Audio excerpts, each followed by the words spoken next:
Ukraine ও রাশিয়ার মধ্যে যুদ্ধবিরতি হলে গঠিত বাফার জোনে সৌদি আরব ও বাংলাদেশের মতো ন্যাটো বহির্ভূত দেশ থেকে সেনা পাঠানোর সম্ভাবনা রয়েছে বলে জানিয়েছে এনবিসি নিউজ।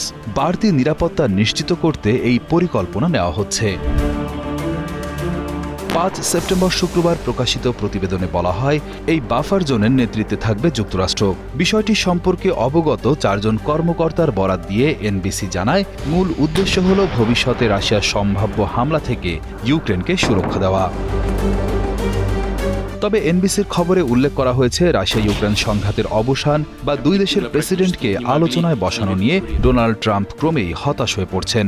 গত মাসে আলাস্কায় রাশিয়ার প্রেসিডেন্ট ভ্লাদিমির পুতিনের সঙ্গে বৈঠক করেছিলেন ট্রাম্প, কিন্তু সেই বৈঠক থেকে যুদ্ধ বন্ধ কিংবা ইউক্রেনের প্রেসিডেন্টের সঙ্গে নতুন আলোচনার কোনো ইতিবাচক বার্তা আসেনি। যুদ্ধ মানেই ধ্বংস, আর এই ধ্বংসযজ্ঞ থামাতে বিশ্বজুড়ে চলছে নানা চেষ্টা। এমন পরিস্থিতিতে একটি বাফার জোন তৈরির ধারণা এসেছে, যা যুদ্ধবিরতির পর দুই দেশের মধ্যে একটি নিরাপদ সীমারেখা তৈরি করবে। এই জোনটি হবে প্রায় ৪০ কিলোমিটার চওড়া এবং একটি সামরিক হস্তক্ষেপ মুক্ত এলাকা।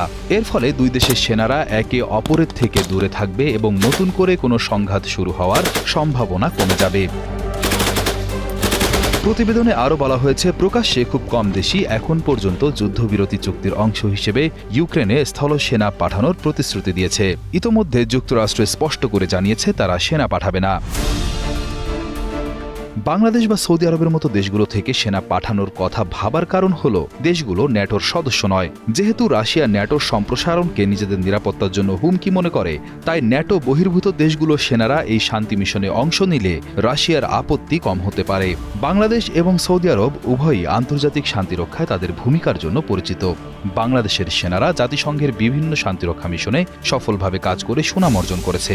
তাই এই গুরুত্বপূর্ণ দায়িত্ব পালনের জন্য উপযুক্ত বাংলাদেশ এবং সৌদি আরব।